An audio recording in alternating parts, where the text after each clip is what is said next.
Gabe and Steven, The Hop, the craft beer podcast where we make beer fun, informative, entertaining, and inclusive. My name is Steven Humes here with Gabriel Apria. Hello! And boy, do we have a great episode for you today. I am so excited for this one. Look, it's a homer episode for me.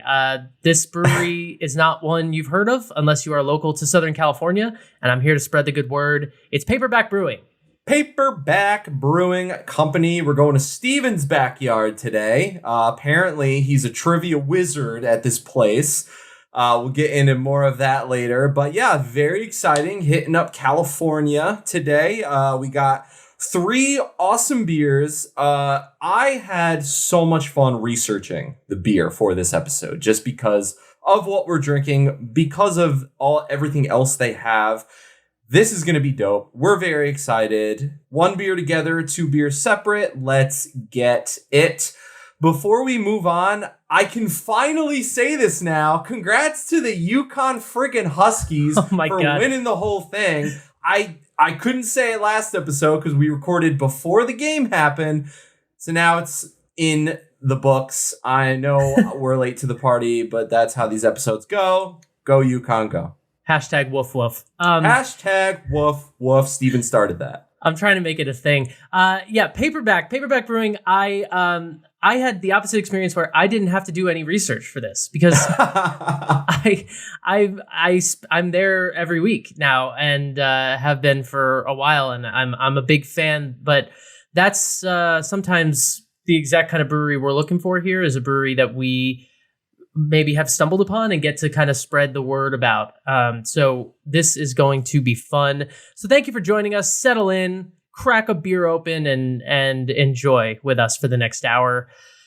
If you are not already engaging with us, you can do so at the HO Podcast on Instagram and Twitter. You can find us on Facebook. You can find us on YouTube. If you want to watch the show, we are there, and you can look at the beers and look at us and all the beautiful things.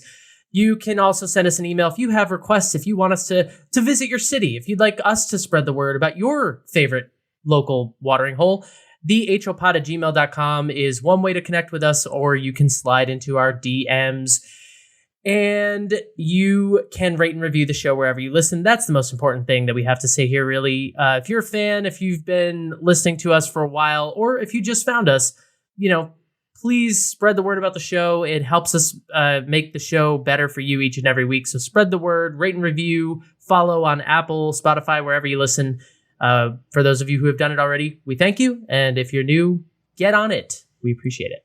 Let us know what breweries to hit up next. Let us know what breweries to repeat. Let us know if you're dying from the heat wave outside, because New York's hot all of a sudden, and just walking around outside has me dripping, and it's basically summer already. But hopefully I'll find a pool. I heard it was nice and hot out there in New York, so good for y'all. Yeah, whatever. Let's get into the news. Beer news. All right. There is a new bill on the table in our favorite state, the great state of, where is it? Montana! Oh, yeah. Montana is moving to allow... that state that we've never been to, but we love it for whatever reason? Yeah, the state that we've never been to, never had beer from, don't know anything about. We just find it funny. And it's not even worth explaining the origin of the drop. No, let's not. We just like Montana. That's the only reason we're telling you this, but they're trying to allow the sale of spirits on Sundays in that state. It's one of those states that's behind the 8 ball on that, so good for them. But do you want to hear the drop one more time before we move on? Why not? Is it over? Why not? Montana! Gets better every time. Bell's Brewing is now available in a number of new states. They've added Utah, Washington, Oregon, I believe, a few more through the New Belgium distribution network. So that's cool. This was a big merger that happened a few years ago, and it's just one of the side effects of that now Bell's is more widely available because New Belgium is widely distributed. So that's fun. So ring the bell. So yeah, get at it. And you can listen to our episode of Bell's Brewing if you're interested. That was round 116. Great brewery out of Michigan, if you're unfamiliar somehow. Let's talk about beer sales and baseball. This is a story that's super interesting to me. Oh, yeah. So if for the uninitiated, baseball is trying to make their game more exciting because it's boring. And the way they've chosen to do that is they're speeding up the game with this pitch clock. And so now, baseball has enforced timing, much like, well, every other sport. Cool. Unintended consequence of that is that now it's harder to get any concessions. I've heard a lot of anecdotes from already from people who have gone to the games that if you're standing in line for anything, a hot dog, popcorn, whatever, you're going to be standing in line for a good hour. Very long lines, very crowded at every concession stand, and that also means you're missing more of the game because the game's going faster. Damn. Why this relates to beer is because if you haven't been to a live baseball game, beer sales used to stop in the 7th inning, and they still do in a lot of places, but that means that now they're losing money in these baseball stadiums because of the shorter games. How fast it's going, yeah. Yeah. You got to be slamming these beers if you want to get a third one in by the 7th inning. So now some stadiums are selling into the 8th. There's a small list of stadiums that have extended this. I think it's the Arizona Diamondbacks, the Texas Rangers, the Minnesota Twins, and the Milwaukee Brewers. That makes sense. Milwaukee and the Minnesota Twins, that seems like a beer-heavy part of the country. It makes sense that those stadiums are like, let's keep drinking. Well, first off, they're called the Milwaukee Brewers. I mean, no pun intended, but like, and what are we doing here? Don't they play at Coors Field? They might, yeah. I mean, let's. I mean, it's all looped in together. But I like this. I think it's great. I think it's. I don't know how to feel about the normal rule. Like, it's only the 7th. Like, I feel like sitting here, I'm just kind of like, yeah, like, I guess it makes sense. It checks out, yada yada yada. But when I'm at the game, I'm like, oh, the 7th inning started. I can't get another beer. So yeah, it sucks. And I agree. I'm more of it's an interesting debate. It was a relief pitcher, Matt Strom of the Phillies, came out on a podcast and he was basically criticizing this. He was saying, the idea here was that our fans have time to sober up and drive home safe.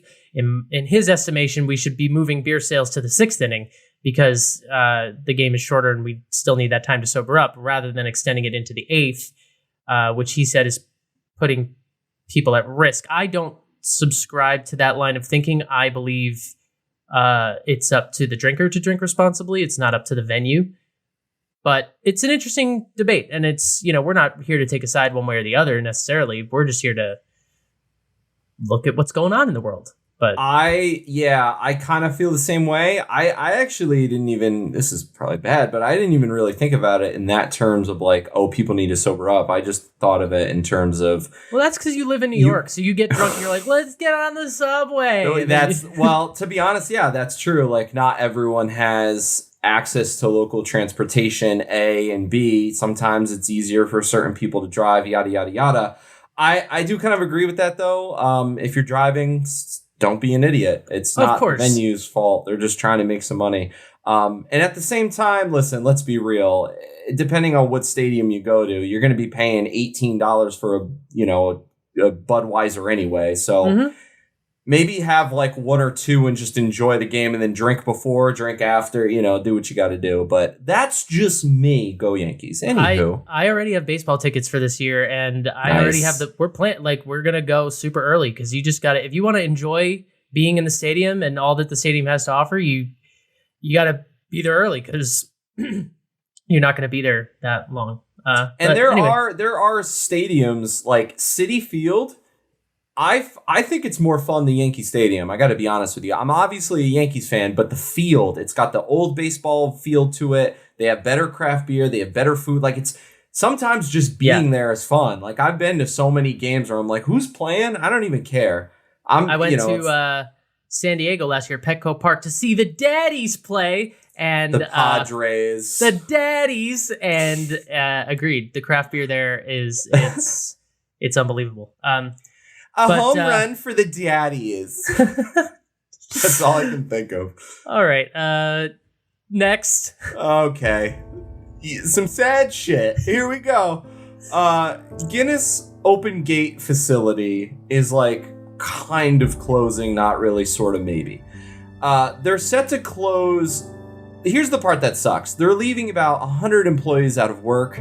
They're basically going to close the facility, but still brew beer. Instead of people going there and enjoying a beer, not so much anymore. Statement from the company says, quote, after careful consideration and analysis of our supply footprint, we have made the difficult decision to permanently close our manufacturing facility in Relay, Maryland, in order to ensure long-term sustainability growth for Diageo. Bruh, we were talking about y'all last episode. We were praising you. Now you're cutting people. We are optimizing our existing operations across North America to meet evolving consumer preferences. However, the taproom will continue to operate. Okay, so I was wrong. The taproom will continue to operate. See, they're going to continue. It's weird. It's like, first of all, did you say difficult? What did you... Dude, I don't know what's going on. I've had quite the day. Okay. Yeah, it's weird. Let me shut this music off. It's weird. They're kind of closing the brewery, but like everything that made the brewery cool, which was basically the experimental beers and the taproom, are still gonna be there. So yeah. It's not the worst. But the people out of work is what's unfortunate. Yeah, that's tough. They're also opening another open gate in Chicago. So if any of y'all people out of work want to relocate, Chicago's a lot of fun. It's cold, but it's fun. And lastly, McKellar is just knocking them off the list in terms of the United States. They are closing their San Diego location, San Diego's Little Italy location.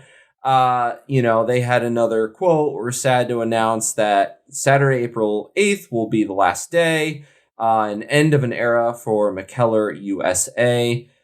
I think it sounds like they're just jumping ship and heading straight back to Denmark. They're done. That's it for the US. Yeah, they're done. That sucks. I'm assuming we'll still be able to get their beers in like craft beer shops and stores and what have you. But as far as McKellar locations, that's been nixed.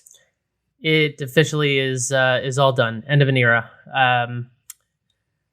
But pour one out. Pour one out for McKellar, I guess. Pour McKellar out for McKellar.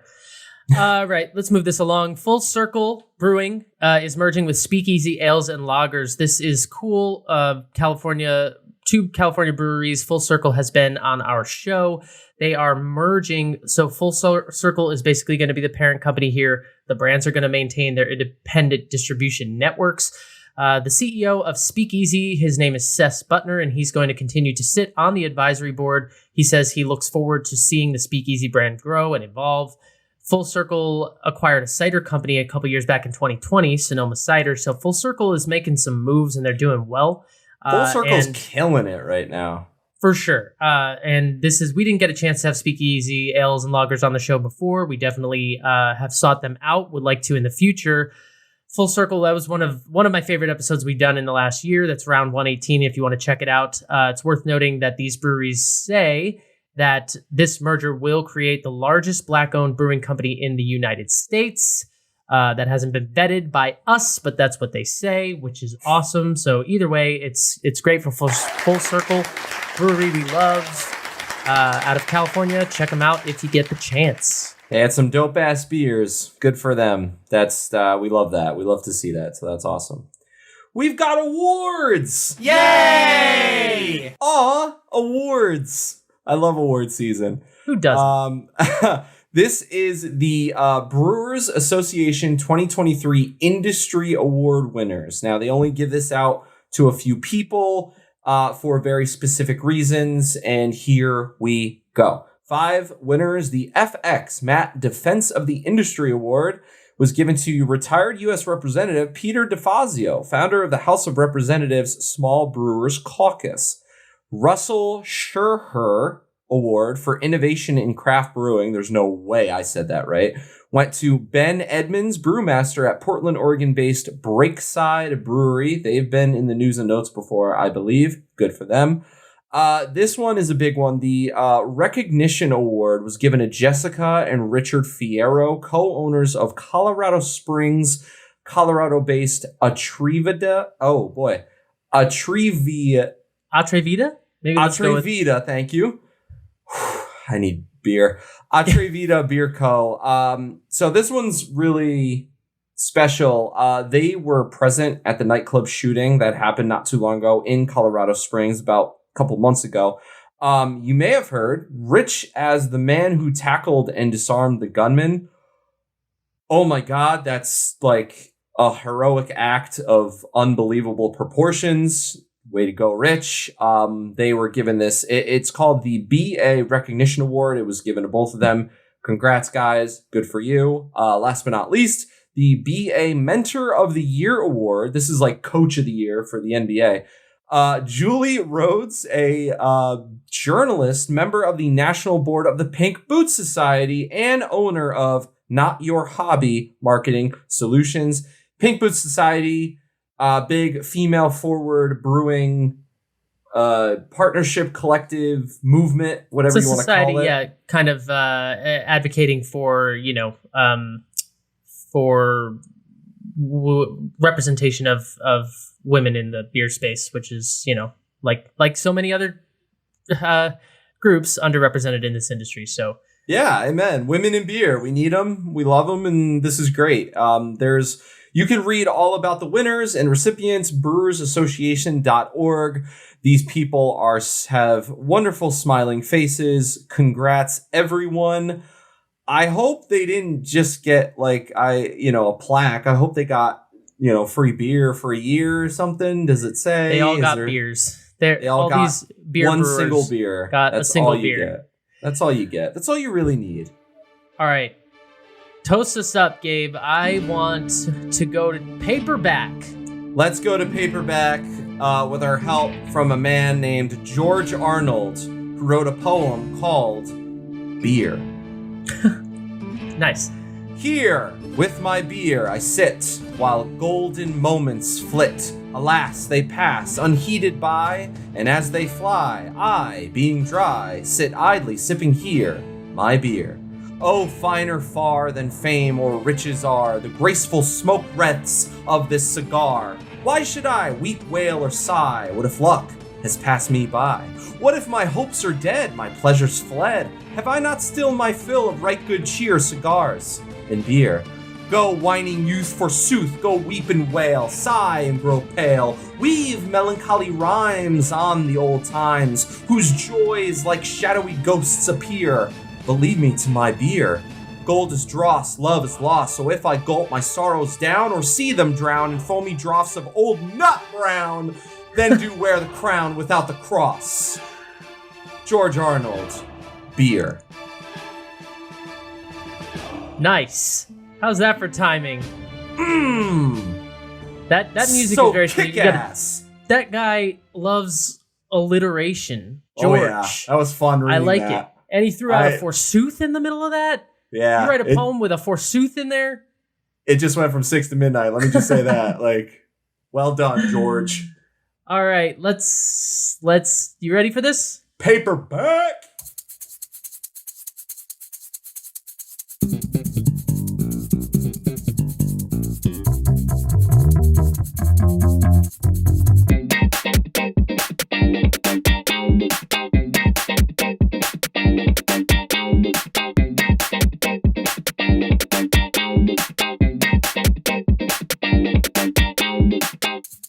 We are kicking things off with my go-to beer. It's the Satan Wears Pajamas American Red Ale.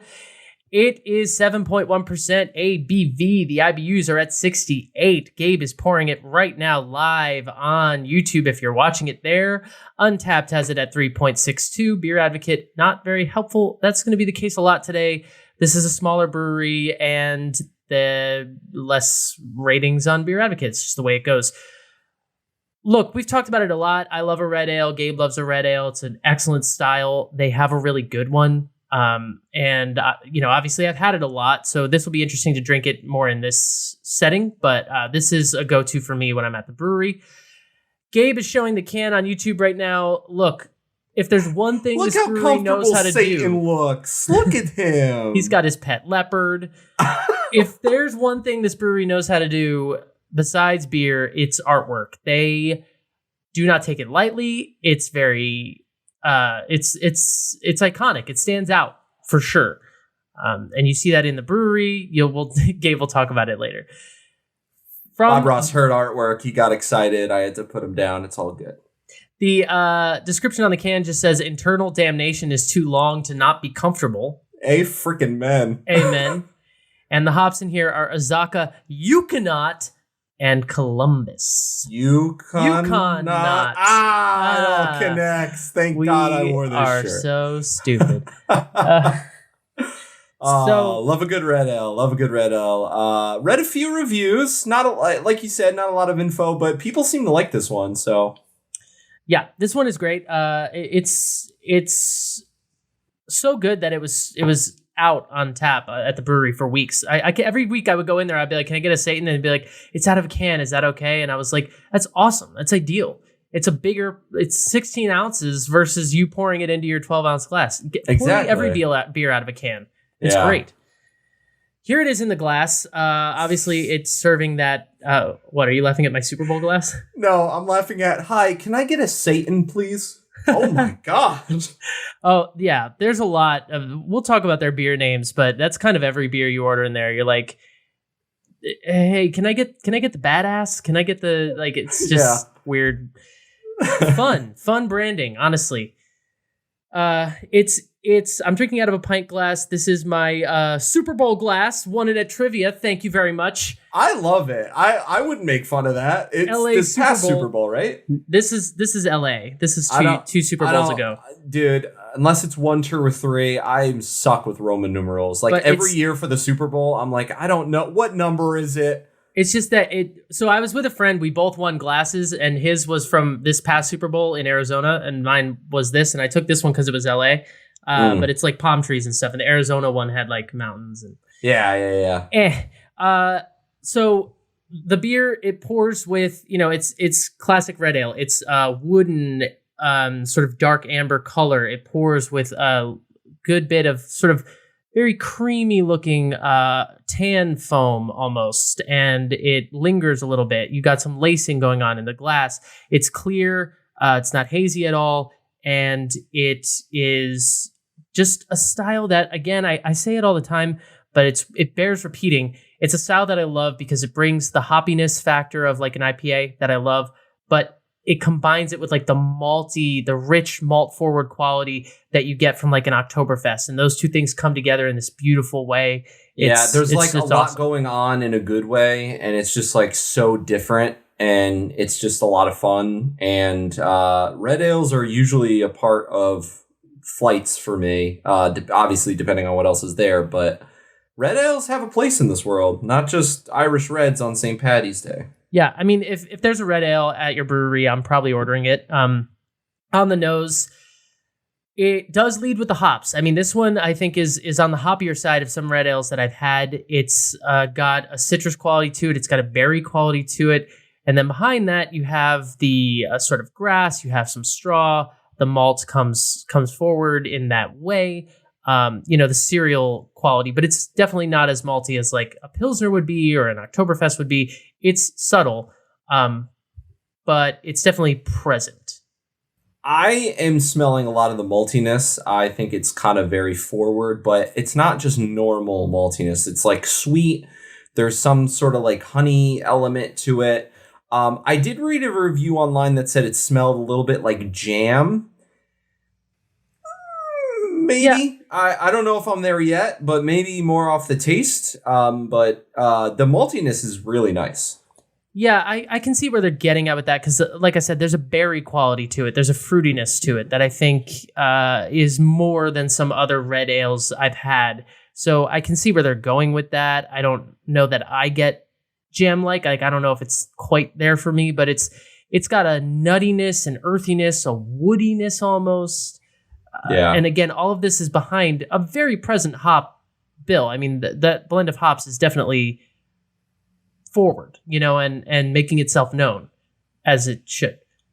So, All right. Well, we got a I'm lot in to my do. slippers, so technically I'm like right there with Satan. So I You're think kind it's of in only right pajamas there.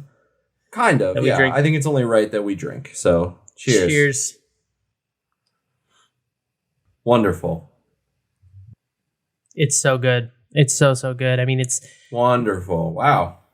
it's less fruity in the mouth than it is on the nose. It definitely doesn't drink with as much fruitiness because the malt marries with the hops, and it just ends up being this very piney, very kind of resinous, very kind of earthy drink. It's a perfect blend of all those things together. I think it's just the body is so rich and sturdy that it can kind of carry the hops in a way that an IPA doesn't do as much. So I just love it so much. It's so drinkable to me. 7.1%, it packs a punch. It definitely makes itself known. I wouldn't say it's like crushable, but it's very drinkable. It's very smooth in the mouth. It's easy going down. The carbonation is right where you want it. It's moderate. It's perfect. It's excellent on tap. It's excellent out of the can. And it leaves you with just a lingering like little bit of hoppiness that lets you know like, yes, I am drinking a beer. I want to go back for another sip. Amen. I completely agree.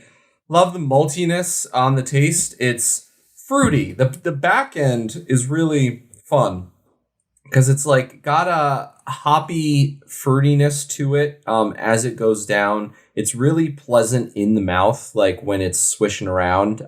It's just like a good tasting beer. I think they kind of missed the boat on the percentage though. They should have made it 6.66 because isn't that the devil number? 666? Listen, we're getting there. Okay, I'll just blow the load now. I'll let you know that for St. Patrick's Day, they did blow. Wow. They did brew. Who did they blow, Steven? Go on. They did brew a beer that was 7.77% ABV. Okay. Lucky sevens, right. yeah. They didn't blow anybody that I'm aware of. That well, we'll see. It's a long episode. No, I really like this though. Some good. I don't know if we mentioned it earlier. Some stickiness against the glass. Look at my glass. It's like she's lingering. It's lacing its way down. It's got a kind of sticky quality in the mouth, and the more I drink it, the more those notes of like there's some honey and agave. There's more of that straw. Again, it leads to the kind of earthy thing I was talking about. But there's so many layers of rich flavor in here that it's just a really layered, complex, and enjoyable drink, which is the style. Like that's not to, but they just do it. They do it justice really, really well. So I love it. You're at this brewery, what, every Tuesday? Yeah. So the story of, if you're on YouTube, you can see behind me, this is what it looks like outside. This tank here they have a real sign now. This is a paper sign. And then Gabe's in the tap room. And I'm chilling. This is how it went down. I played tennis with a friend. Afterwards, we were like, let's get a drink. We've earned this. We looked up like we looked like bars in the area. It took us to this bar on the corner, and we pulled up to the bar, which is like half a block away from this. And I saw this tank right here behind me, and I was like, brewery, we're going there. Ding, ding, ding, ding, ding. Yeah. So that's how it happened. We walked in, and it was a Tuesday night, and there was trivia happening, and we walked in late, like we couldn't do the trivia, but I was like, this is cool, and I found out they do trivia there every week, and nice. I don't want to be one of those people, like the trivia person, but like I don't care. It makes my Tuesday fun. I love it. So trivia. The only thing I don't like about trivia is trivia constantly reminds me I don't know anything about anything. Like all the questions they ask, I'm like, what? I don't know who that is. There's so many like I don't want to get into the weeds on this, but like they do this one round where they like every answer is something random, but they all connect by a weird thing. And so we're doing it a couple weeks ago, and the answers are like Buckingham Palace and like I don't know what was American Airlines was another one, like all this stuff, and we get like 4 in, and I'm like, these are Broadway theaters. These are Broadway theaters. It was like the Palace Theater, nobody. This bar was packed out. There's 75 people in there. I'm the only person in the room. That's amazing. Who made that connection? So that kind of stuff. When you get that moment, it's So now let me ask you this: are we shouting anyone out? Are the bartenders, I'm assuming they know you at this point. Are they going to be listening? Do we have to bring them merch as part of the trivia? Hard shout out to Mara, my girl behind the bar. Woo! I think she's the taproom manager, but she's there at trivia every week along with some other people. The brewery itself was originally conceived by in 2013. It's started by Brandon, Chris, and Corey Slez, I think is how you say their name. Slez. They opened it it was originally set for 2020, and then something happened. I don't know. Some people got the sniffles. I don't know. There was something occurred. I think everybody's. No, I'm not going to say that. No, COVID happened. It shut them down, but they opened. So they finally were able to do their grand opening in July of 2021. A year later, they called themselves Paperback Brewing Company because they felt that every beer tells a story, and that's beautiful. So it's in Glendale. I don't know why, but for a second I thought you were gonna play the Lucky Charms guy, and I was about to flip the table. And now he's gonna do it. Ask and you shall receive. Yeah, they're magically delicious. I don't know why. I saw you reach, and I was like, "Is he gonna bring that freaking leprechaun back?" Anyway. It. Yeah, they are in this abandoned, a former aircraft hangar or something, and I'm in there basically every Tuesday. For my photo on YouTube, they got some depth. There's a lot going on. This is a big space. So it's a hangar. Up front, you have the tap room, which is where Gabe is. There's also an upstairs area there with more seating. That's the bar. And then as it goes in, that's where all the kettles and the brewing and the magic happens in the back. So, it's a very deep, weird kind of oblong space with that one tank outside. It's awesome. I mean, there's we could do a whole LA series of I'm in a new brewery all the time. It's kind of what I do. Gabe too. It's our thing. There are obviously the brewing space is just so crowded, and there's no reason that I stumbled upon this one as opposed to another one and they made the show, but I did, and I love them, and they're doing everything right. They have good people in there. They have a fun vibe. They they're brewing a great variety of beers, and I think that is another thing that makes them stand out. We'll get into all that's on tap later, but to see a brewery, especially in LA, doing lagers, doing pilsners, doing red ales, doing sours, and then the classic IPAs as well. They really do have something for everybody, and a cool, cozy space where you could go sit and read a book. Bring your paperback. They've got little reading nooks. They've got the Dodgers game on. Whole thing. That's so dope. And if you want to experience and live in the fact that of how hard of workers they are, they started the small pilot brewery in Brandon's garage, which they nicknamed The Lab. Which I find very interesting and fun.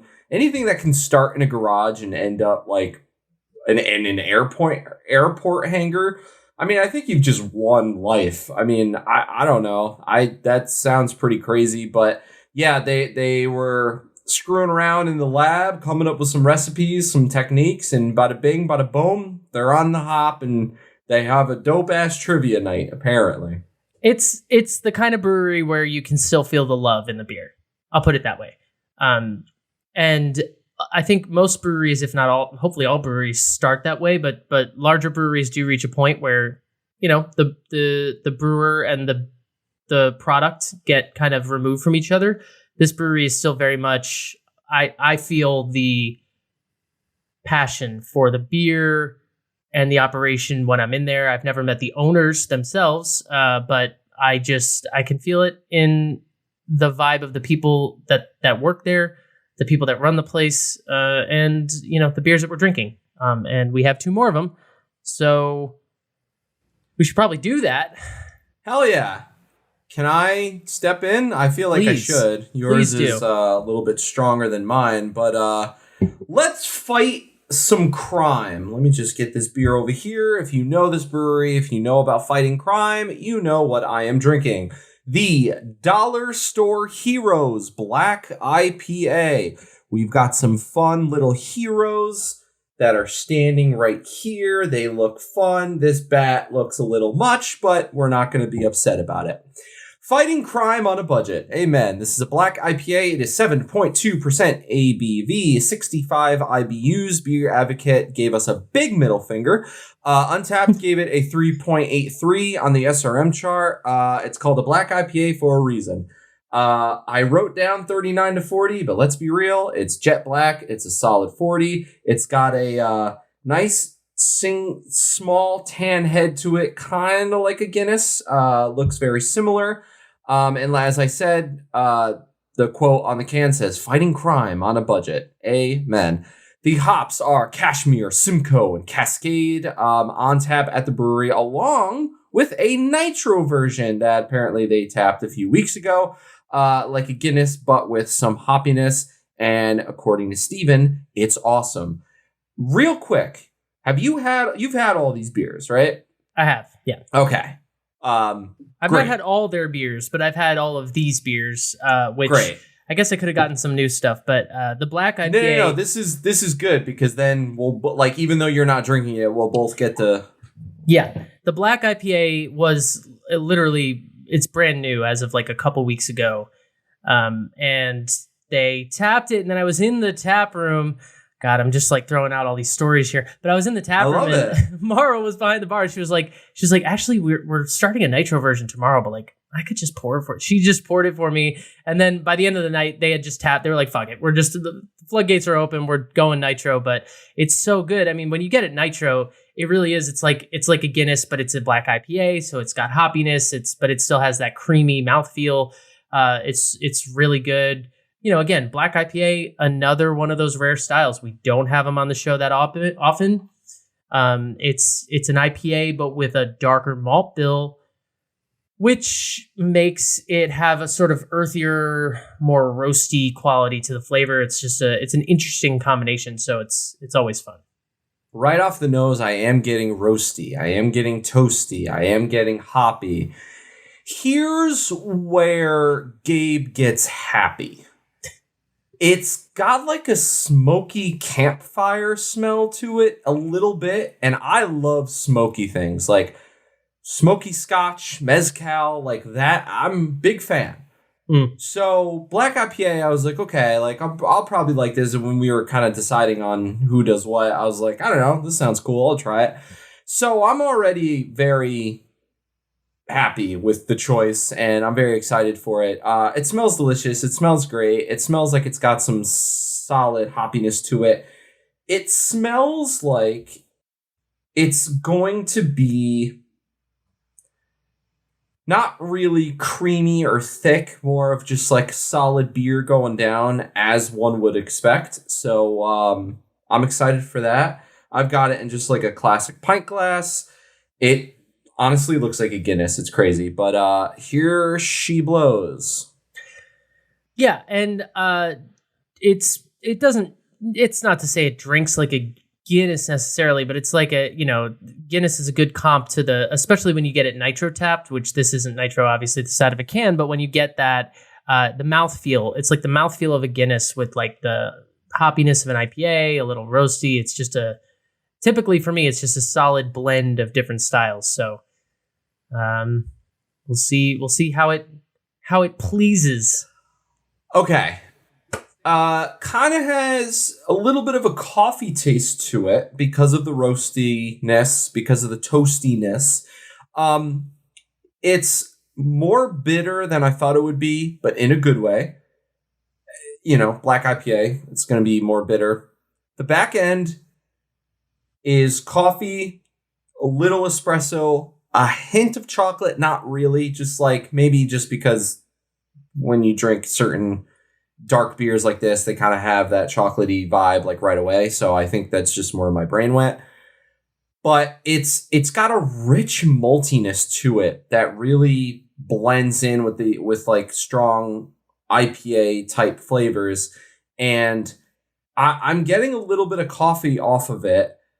The smokiness is there. I feel like the smokiness is more on the smell than the taste. What are you gonna do? Here's what I will say. This is good. I think this might be better nitro version. So I would love to circle back to this. I would love to visit you, have you drive me to this airline hangar so I can talk to my girl Mara and be like, yo, what up? And she'll be like, who the fuck are you? And I'll be like, don't worry about it. And I can get the nitro version because I'm sure it's very, very good because this is already solid. So do you remember what the taste was like when you had it? Yeah, I mean, it's like I said, it's everything you're saying. I think the flavors are about similar. It's not like it tastes like a stout or anything. It does taste like an IPA with a little bit of roasted malt sort of as an underbelly. But I did have it nitro poured, and I just think what that does is it makes the mouth feel so different. It's so creamy. It's obviously lower carbonation in terms of like the zinginess in your mouth. And so that's why I say like you feel like the mouthfeel of drinking a Guinness. It feels very creamy, very rich in the mouth, but the flavor that you're getting is everything that you're getting right now. This like hoppy, but with some roasted malt quality thing going on. So it's a blend of all those things. It's really... It's not too thick either, though. It goes down like a solid IPA with a little bit of creaminess, like you said. So it's I guess I'll say it. It's balanced very well. And the heroes are, we got Spooky Pete, which is a ghost with a broom. We've got this DJ Rap Bat with a big LA sign and a fanny pack. We've got Mr. Buzz with some pinwheels. We've got a doctor. These guys look like a lot of fun. I would love to hang out with them. Maybe not the Bat because he looks scary, but Spooky Pete looks like he's going to have a good night. So the artwork, man. Bob Ross is wetting his chops. Bob, please, not yet. Jesus. Okay, my turn. So that go for it. Let's get cute. We're going to get cute. We got the bunny with a chainsaw. Oh, bunny. It's adorable. It's revving adorable. up his chainsaw. Look at that bunny. If you're on YouTube, you can check out the can art. It's absolutely stunning. It's this adorable bunny. He's with smiling, a chainsaw. but he's holding a chainsaw that has a big P on it for paperback. The can says, his cuteness will cut you to pieces. This is a double hazy India Pale Ale. It's dry hopped. It's got an ABV of 8.2%. IBUs are at 48. Beer Advocate has rated this one. We have it at 87. Untapped 3.81. I am drinking her out of a TQ glass. Here she is in the glass. The SRM chart, we're probably looking at about a 7, maybe a 6. It's orange. It's hazy for sure. True to the style. This is a New England. Paperback has a wide variety of beer styles, but they have, obviously IPA heavy, as most breweries are. They have a section of hazies and a section of West Coast. So you can kind of get both there. Obviously, I lean towards the West Coast all the time. In LA, we don't call them New England IPAs. They call them hazy IPAs, but we know what they're saying. All right. It's just funny. They really don't. Like, Steven, your California is showing. I judge them for this. I just think it's funny. Like, they really don't. It's like we all know they're New England IPAs, but if you go to New York, they're Northeast IPAs, and then if you go to California, they're hazy IPA. Girl, they're New England. Call it what it is. They're New England. We know what's up. But anywho, the hops in here are Idaho 7 and Mosaic. And this is another one that I will often reach for at the brewery. I gotta be careful of trivia with the double IPAs because I could end up, it's Tuesday. You know what I mean? We're not trying to, but Steven shows up to work like, oh God, the bunny with the chainsaw kicked my ass. Listen, that bunny got bite, okay? That bunny fucks it up. No, it's all right. We get it. We know. But I'm drinking out of a Tiku glass. It's poured with, a good about a thumbnail or so of like eggshell white foam, pretty creamy, pretty frothy. Hard to tell the lacing from here, but I'm sure there will be some. I am now going to smell it. And Easter just happened, so this kind of worked perfectly. We could have had it last episode, but whatever. We did what we had to do. So this smells like a classic hazy IPA. You got citrus. The mosaic comes through with all of the tropical citrus things that you would expect.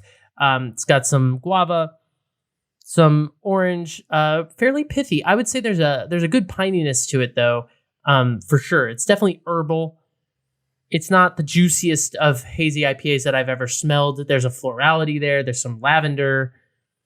It's obviously hop heavy. I mean, the malt is kind of receding into the background, but behind the citrus, there's just a lot more sort of florality than you might get if you had more of a citra heavy IPA or I don't know, Cascade or something like that. Like this being Mosaic, but with the Idaho 7, there's this blend of like some grassiness or some florality, like I said, some herbal qualities, pine, a little dank, which I like. It's definitely a hazy, judging by the look of it and everything, but it's got that dankness to it that we don't need. Always, yeah, that I like. So yeah, I'm going to, in the interest of time, send her down the hatch. Here we go. Go for it. Enjoy. Steven mentioned there is a Lucky Bunny. It was for St. Patty's Day, 7.77%, 3 sevens. Good luck. They have a Badass Bunny, which is a Tripa. Triple IPA, which sounds amazing. And I also saw, I don't know if it's on their site, but I did see, I think they're calling it a Blue Bunny. And I think it's a beer like for the LA Dodgers because it's the bunny. It was like for opening day. It's like the bunny, and then I think it had Mookie Betts on the can as well. So that's pretty dope. We were talking about baseball earlier, but any sort of bunny, we love the bunnies. So any sort would be great. I didn't know that, but that's blue. They called it Blue Bunny, and I'm pretty sure it was Mookie Betts. It's Go Blue Bunny with a Chainsaw Hazy IPA with tropical berries added to it. Ooh. And it's got a picture of this same bunny he's wearing a blue baseball uniform. It doesn't say LA Dodgers, but like we know. But is he standing next to Mookie Betts? Mookie Betts, doesn't he play for the Dodgers? Mookie Betts does play for the Dodgers. I don't see Mookie Betts on their website, but maybe they did at some point. I saw a can. They were standing like back to back with baseball bats, and I was like, fun. Well, this is really good. This is an IPA, but definitely the Idaho 7, that all that stuff I was saying on the nose comes through in the mouth. The citrus is less tropical on drinking it than you might think. There is all that stuff there, but I get more orange rind, more of the pithy citrus that we sometimes see, some tangerine, some mango, some pineapple that's in there, but I would say it's more the darker citrus, maybe a little bit of lemon, maybe a little bit of stone fruit, definitely lavender, grassy, earthy. It's got a kind of dry feel in the mouth too. The mouthfeel is somewhat dry, creamy to an extent, I guess, but it sort of leaves your mouth dry. It leaves your mouth feeling like a little thirsty, wanting more. It's got a little bit more of a bite than some hazy IPAs do, and they have, like I said, a whole lineup of hazy IPAs, and we'll get into like what's on tap. But I think this is not the juiciest hazy IPA I've ever had. To me, that's to its credit, because I don't like them to be super juicy. Yeah. But maybe the Tripa is. I mean, if there's one thing we do love in the hazy IPA world, it's a hazy triple. I love that hazy triple. Clear your calendar, because you're going to need a lot of time for those triples. But they are good. And so I hope, maybe that one's a little bit more juicy than this one. This one is a good blend of and balance of the West Coast hoppy bitterness with the New England sort of citrus forward quality, and it's a really solid IPA. And I also just want to reinforce what you said about, like, when I saw for St. Patty's Day that they had brewed a Lucky Bunny at 7.7, that they had worked out scientifically how to narrow down the ABV to 7.77. Like, I mean, chef's kiss, Mike Breen, throw it up. Let's go. Point. It's beautiful. So here's what's hilarious. They worked scientifically to get it to 7.77 exactly because 3/7's lucky St. Patrick's Day. Or they got it to like 7 something and said, fuck it, and put it on the can. Sure. I'm going with that route because it's hilarious. No one's fact checking this. Let's just nobody gives a shit. They're saying what is it? 7.77? Great. Awesome. Pour me another. That's all you need to worry about. Does it make sense to do favorites here? I don't know what your thoughts are. I think it makes sense for you to do favorites. Out of my 2, I'm going with Satan. Oof. Don't let my mother hear me say that. I'm going with the Satan, though. I think they're both great, but I think it's just more flavorful and better. I think I'm going to come back to Satan, too. I just love a red ale, and it's just a style that is slept on, I think, sometimes, and I feel the need to spread the good word of Satan. Spread the good word of Satan. Yeah, we just go knock on people's doors. Have you heard the good word of Satan? Oh, boy. We're going to hell. With our little books. All right, Bob. He's been waiting patiently. It's your turn, guy. In the wings. Where'd he go? Where'd he go? He's right up. here.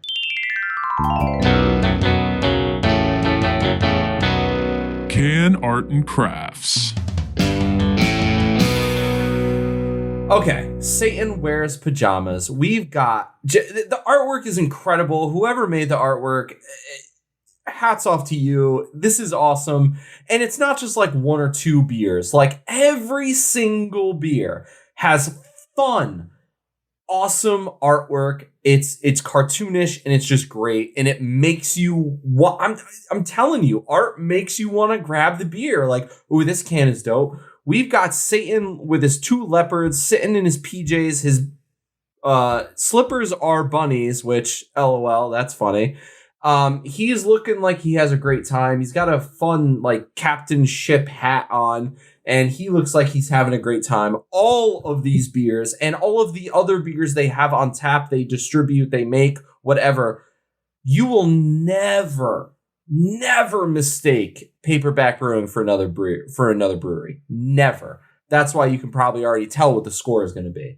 The dollar store heroes, we've got a bunch of misfits, as I like to call them, standing outside with dollar store items, and they look incredible. And then the bunny is just a cute little bunny with a chainsaw against a pink background. Nothing says Easter like a bunny with a chainsaw. Am I right, everyone? I'm probably not. But let's be real. Yeah, they're joining the club. They're getting a 10 out of 10 on Can Arts and Crafts. I think it's safe to say that after 139 episodes, Can Arts and Crafts, this one's number 1. Give me a hell yeah!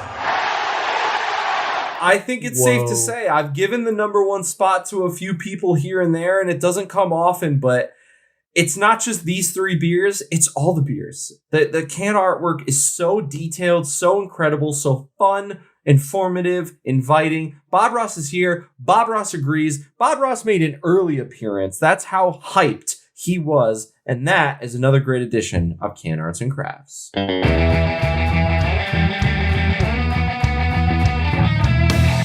That's big. That's big. I don't award the number 1 spot often, but sometimes you just got to do it. Yeah. No, it's worth it. I mean, if you're someone who's into can art, I would recommend that you go to paperback.la, go to their our beer section, just take a look at the beers that they've had. We can talk about what's on tap, but they have all of them that they've had throughout the years. And how many have you had? I've had a lot. There's some here, as I'm just scrolling through, there's some that I'm like, oh yeah, I remember when that was there. But I've only known about this place for less than a year, right? But it's like the Furious George was a Belgian Tripel that they had aged in bourbon barrels. It's gone now, but it's like Donkey Kong. Yeah, I mean, first of all, let's just mention the name Furious George. It's fucking awesome. It's like a Curious George, hilarious, yeah, Tasmanian Devil hybrid on the can. It's great. They had a beer just called What the Fuck, which I love. So I've had a lot of them over the years, but the ones, even looking at the website now, I actually wasn't there last week, so I'm like, wow, British pub ale on nitro. Yeah, that's crazy. I might have to give that a go. They've got a sour ale called the Margarita Time Machine. Cool. I can't get over Czechs who wear leather, not chicks, Czechs, Czechs. It's a Czech style Pilsner, and they've got a lot of gimp suits.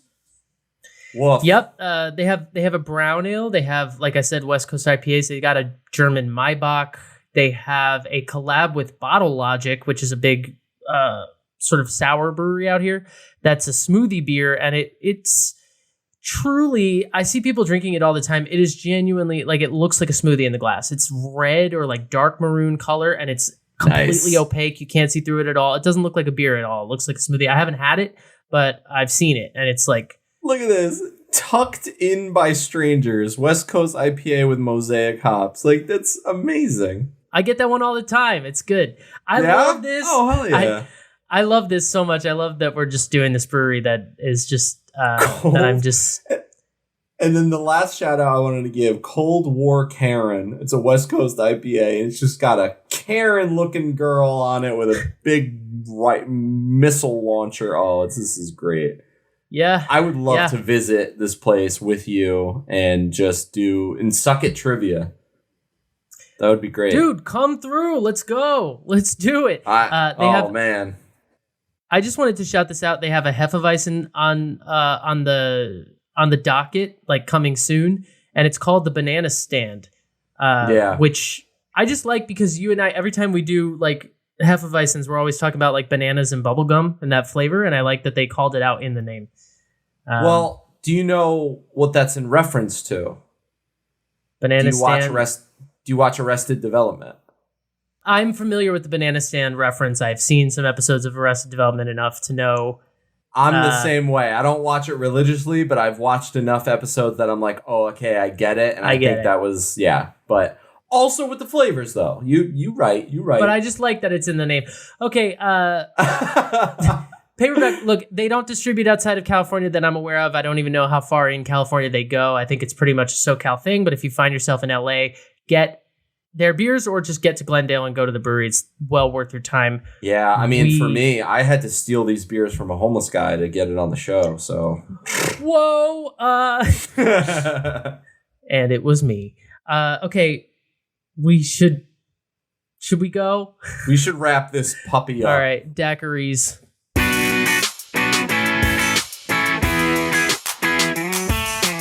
Last call. All right, we all love... I'm sorry, let me start that sentence again. We all hate Monopoly, right? I love Monopoly. We love Monopoly, but it also leads to fighting and swearing and disrupted friendships. Not for me and Steven. We're still friends. We used to play all the time. We've worked it out. We've had some fights. We've had a lot of, we've played a lot of games for, we played the, PS4, PS5 Monopoly, which is fun on the video games, and I think... we played 87 games, and I think you have one more than me, one more win than me. We were keeping back and forth for a long time, and then during the pandemic, we would I just remember the power would go out. We'd be playing the live. We had the NFL one. We had the board game, not the video game. Yeah. All that to say, Monopoly causes havoc, and it did in Brussels not too long ago when a Monopoly game ended in a samurai sword fight with a man said to be fighting for his life. Let's talk, shall we? There were 4 people playing a game of Monopoly. First of all, they were playing at 5 a.m. on a Sunday outside in Brussels. It sounds like a dream I had. But they're playing outside. They're getting into it. They're yelling about, Park Place and whatnot. And it wasn't, this is the best part of the article. It's not like one of the players got mad at another player and said, fuck your income tax and took out a samurai sword and started swinging. The upstairs neighbor was like, hey guys, not sure if you heard, it's 5 a.m. on a Sunday. Please go somewhere else. I don't care about this Monopoly game. I want to sleep. They said, screw you. He brought out a samurai sword and started swiping. And here we are on the hop talking about it.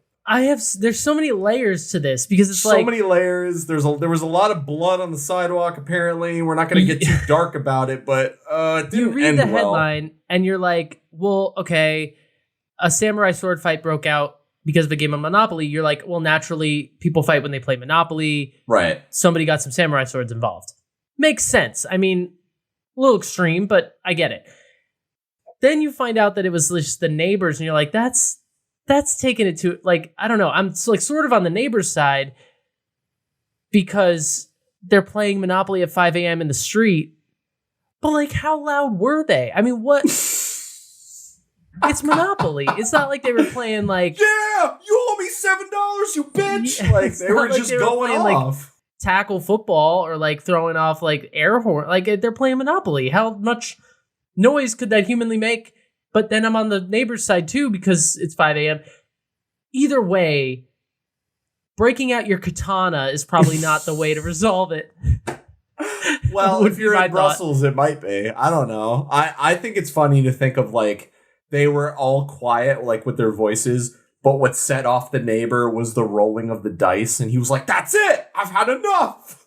Yeah, I can put myself in both sides of this, and both sides I'm like, I empathize and disagree at the same time. Like, I'm like, if I was playing the Monopoly game and somebody came out and was like, guys, can you keep it down? It's 5 a.m. And I was like, I don't know what to tell you, man. It's public property. Like, if I was a dick like that and that was my response, and then his son comes out unsheathing a katana that he just took down off he's like, shut the what? I'd be like, this is such an overreaction. Yeah, I'd be like, okay, fine, we're done. Jesus. Can we talk about it? Why are we going from like, please keep it down to I'm going to knife you with a Japanese samurai sword right now?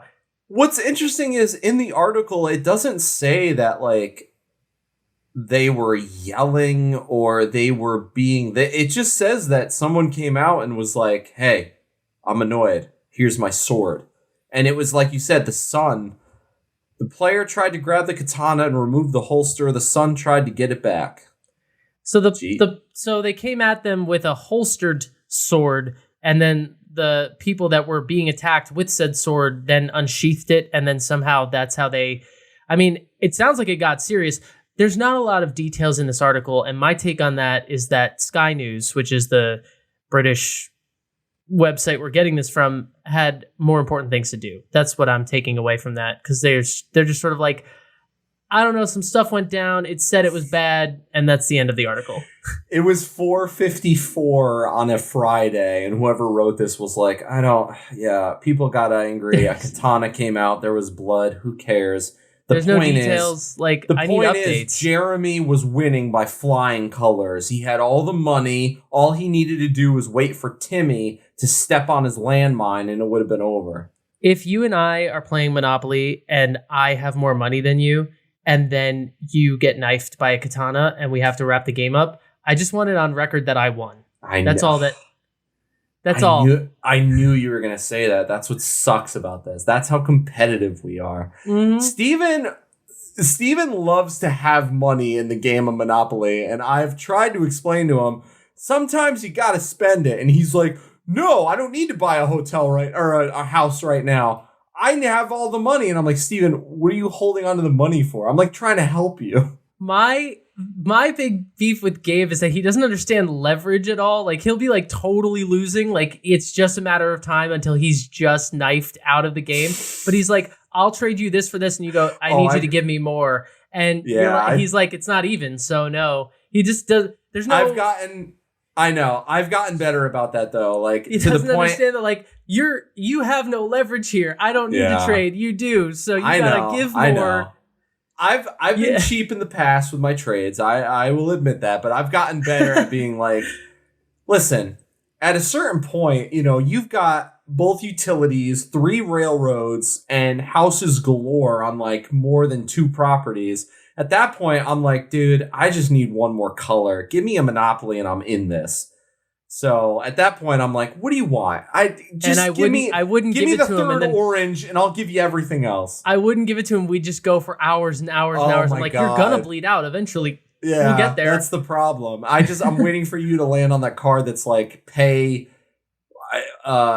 It's the guy it's with like the pay construction per house hat. and whatever. Yeah, it's like you got to pay $100 per house. That's like my saving grace. But there are the video game is fun because like you can play with different rules and it's like you can sometimes the chance card can be optional. That's my favorite. I hate taking chance cards. The video game is fun because you don't have to do math. That's really the best part about it is that it just does the math for you. It's like this is how much money you owe.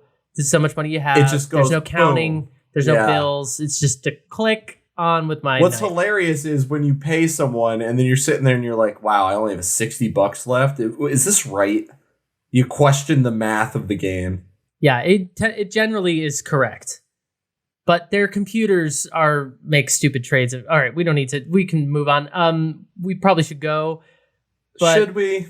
Monopoly should never end with a samurai sword coming off the shelf. No. In fact, no. Why do you own samurai swords? That decor is... Well, samurai swords are cool, but what are you going to do? All right. Paperback Brewing. I'm a big fan. I don't know what else I can say. I think I've been clear about that. I highly recommend you check them out. This was a fun episode, and glad we were able to get those beers to Gabe and make this happen. Amen. We will be back in 2 weeks with our Cinco de Drinko episode. Get hyped. Time to get and that one. That one might be a little different. We don't know yet. We got some stuff in the works. We'll see. Solid professional tease. Until then, enjoy the rest of your April, and we'll see you soon. Peace out, fam.